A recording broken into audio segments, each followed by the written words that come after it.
This presentation is a brief overview of the book chapter, What Motivates Women to Leave a Violent Relationship. Firstly, though, what is domestic violence? Domestic violence is defined as any abusive behaviour that occurs in an intimate relationship. It is behaviour that aims to control the other person through abuse in the physical, emotional, financial, sexual and social domains. A 2005 Australian Bureau of Statistics survey found that 37.8% of women have been assaulted within the past year, with one woman dying a week on average from domestic violence. Why then is domestic violence so prevalent? The history of gender inequality has meant that violence towards women has often been normalised and condoned. For example, during the 20th century up until the 70s, Freud's theory of masochism was a major theory used to explain violence towards women.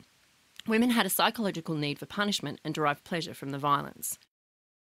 During the 70s, the feminist movement challenged psychodynamic explanations, and institutionalised sexism and legal inequality became the focus of addressing domestic violence. The introduction of refuges and the accompanying attitudinal legal change means many more women are now leaving violent relationships. However, some remain, and for those who leave, it continues to be a struggle. This is partly due to internal differences between people, and motivational theories such as learned helplessness and the trans-theoretical model contribute to the understanding of these differences. Based on Seligman's experiments with dogs, learned helplessness is a real or perceived lack of control over uncontrollable experiences. This lack of control may lead to a reduced inability to act in future situations. In regards to domestic violence, a woman may attempt to stop the violence a number of times with no effect. She may consequently believe that any future attempt would be futile and stop trying altogether. This would have a detrimental effect on a person's motivation to leave a violent relationship. Another model that has attempted to explain how motivation to leave a violent relationship may evolve is the trans-theoretical model. The trans-theoretical model is a biopsychosocial model for intentional behaviour change and has 5 stages.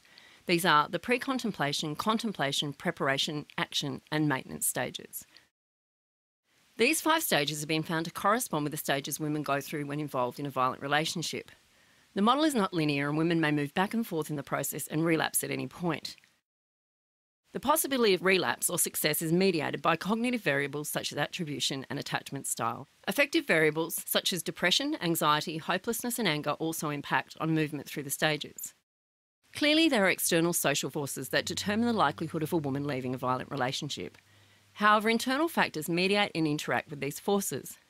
Both models do not fully explain the complexity of the motivation to leave a violent relationship, but they do contribute to a broader understanding of the barriers and potentials of living a life free from domestic violence.